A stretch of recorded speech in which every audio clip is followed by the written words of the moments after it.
hmm All right, Doc. Are you ready? I am ready, Freddy. All right, let's do it.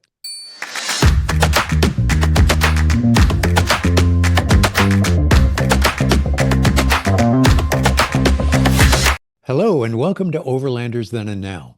I'm Jim King, here as always with my long ago partner in travel, still friend, Tom Bingle. How you doing, Binks?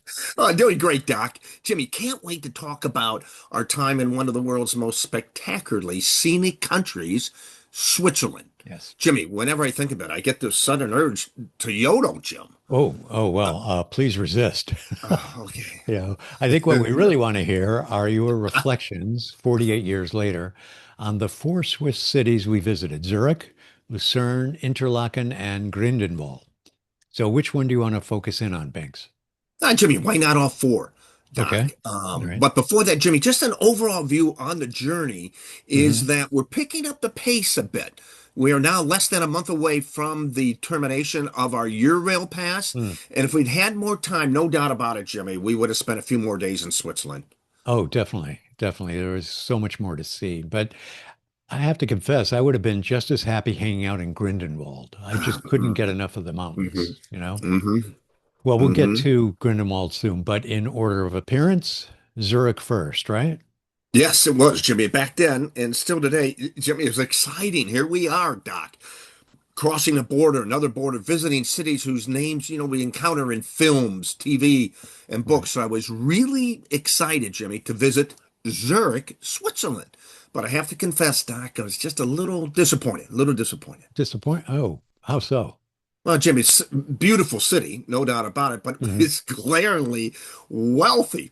As we wrote in the blog, we were completely out of place with our backpacks, Jimmy, down the street. We sure weren't interested in buying expensive watches or jewelry. Oh, no, definitely not. We could barely afford lunch.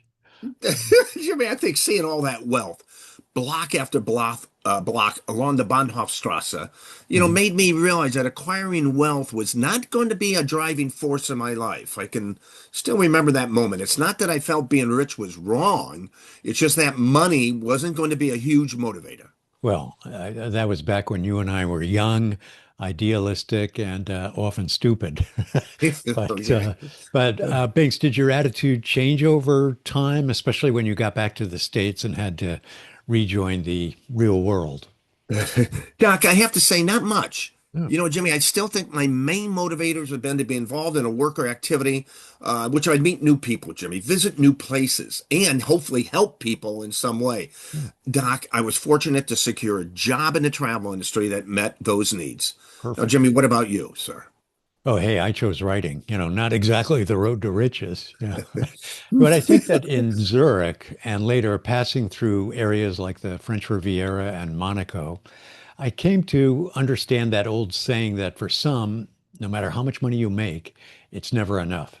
And so they, chase after the next monetary milestone. I'm not saying that's wrong, so long as it's legal, of course. It just wasn't a chase I was interested Yeah, in. Now, right.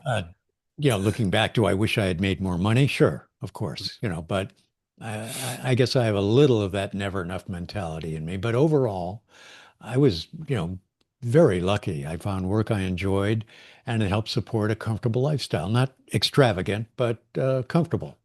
Jimmy, so Doc, what's the bottom line here? No pun intended, Oh, very good. but any advice for people just starting their careers, Jimmy?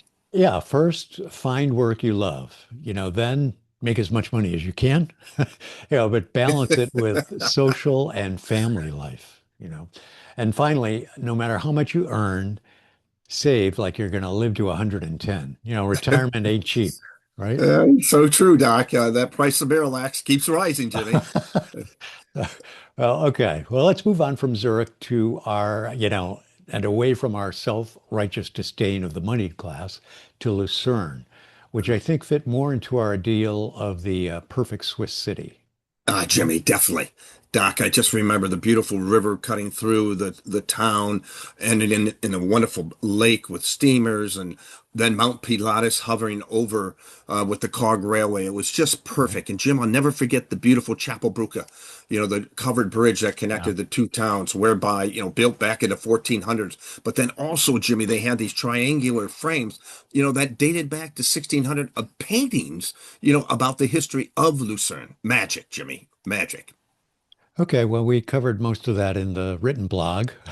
But All right, Jim. tell us your impressions about Lucerne. What has struck you all these years later? Well, What's Jimmy, stand out? it's something that's not easy to capture around the world, and that's that harmony that you find between the urban world, now especially in the 21st century, and nature. It's just hard to capture, but it was there in Lucerne. Jimmy, what about you? How did Lucerne impact your life? Well, honestly, not much, but I do agree with your observations, about the harmony. I think European cities do that much better than we do Yep. over here. Hmm. You know.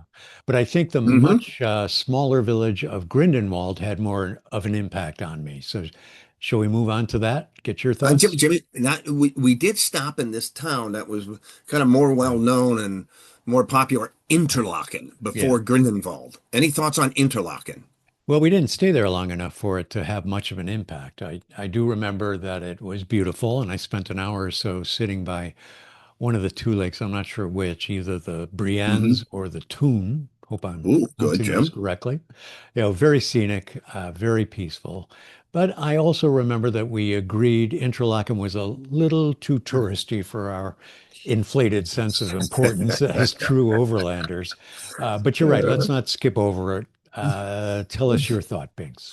Well, I think we should skip over it, Jimmy, because let's talk about Grindelwald. Okay. I want to get up that valley. Beautiful. What are your now thoughts, Doc, on Grindelwald? Okay, well, when I laugh whenever I look back on it, especially our first day there, because I was really annoyed with these expensive boots I had bought back in Lakewood, Ohio. I had to put flat bags over my feet Oh my because God. these were not waterproof boots as advertised. But I'm anyway, serious. we both hiked to the Eiger together.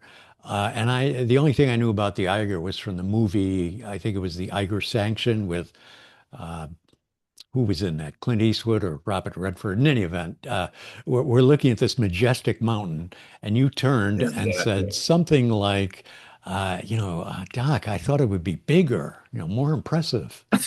Jimmy, I regret those words. Jimmy, you'll never let me forget them. Even now, 48 years later, Doc. How could I resist? But the fact is, I had the same thought, Binks, and I think Really? that that says something about inflated expectations, Oh, really? especially among backpackers, those who have been on the road a while. And we hadn't been on the road all that much compared to many of the others, but you can get a bit jaded downplaying the awesomeness of what we're seeing. Maybe it's because, as you said earlier, that Yeah. we build these sites up Hmm. in our minds through movies and books and TV. And instead of absorbing the moment, as Yeah. Joe Dowd, the man we met on the train out of Munich, would have advised, we were always looking for something bigger and grander. You agree, disagree, Binks? What do you think? Yeah, well, Jimmy, I know we certainly heard a lot of fellow backpackers, as you say, downplay, the awesomeness. It was Yeah. kind of a bragging, the backpacking Yes. bragging, and right, Jimmy, as if to prove their backpacker, bona fides. Yes, true, true. I remember one of them telling us to skip Athens. It was too crowded and dirty, he said. Yeah. Are you kidding me? Skip the Acropolis? Unbelievable. Jimmy, that was the kind of the opposite of when we first started out, where people told us not to miss certain sites, like the fjords. Yeah. But I have to confess, I was not that exactly overwhelmed by the Eiger. I'm thinking the North Face, the famous North Face and the Eiger, but which I should have been. However, Jimmy, what it still has not prevented me from being amazed, though, now when I see things, whether small or large, I still get buzzes from it. Oh, well, that's the exact attitude I think we should all have. Every place has the potential to inspire, even those that aren't especially scenic. But Hmm. Grindelwald, it seemed to encompass the whole Swiss experience with the snow, Yeah. mountains, fire pits, long before fire pits became a thing. Everybody was so Yes. damn healthy too. You know. So, what stood out for you? Well, Jimmy, so many places we visit, it was more the people we met than the place itself. Don't get me wrong, Grindelwald was incredible, so unique, so beautiful. Yeah. Your vision of what a alpine village should be. But I think in our separate wanderings along the various mountain paths, and Jimmy, especially at the youth hostel, we met people from all over the world, and you never knew who you'd be sitting next to at the fire pit. Oh man, I love that fire pit. We had Yeah. split, as you mentioned, for the day, and I spent most of it trudging through the snow in wet boots. But it was worth it because when I sat by that fire pit outside, holding up my toes to get some feeling back into them against the fire there, I noticed the night sky, and it was so clear and crisp, mountain crispness. I'd not experienced that before, and I Neat. remember thinking, how few Yeah. people in the world uh, get to experience something like that. I was really grateful Yeah. for, Neat, and it Jim. made me thirsty for more experiences like that. Wow, Doc, that sounds like a moment of nirvana. Oh, That's well, like, I always felt the beautiful, up there in that grand, just magnificent Jimmy. I felt the beautiful power of God up there. It was just magnificent. Wow. Wow, Jimmy, a moment of nirvana for you. yeah, well, it was, and I still remember that feeling. Well, you said you were thirsty for more, Doc, and I don't think you needed to wait very long because our next new experience was a fairly long train, away from Grindelwald down to Italy. Yes, yes, and we had quite an introduction via Venice. Oh, So God. we'll save that for next time. But to everyone watching, thank you for joining us. And until next time, be Be sure. Spata. We couldn't even get it out that time.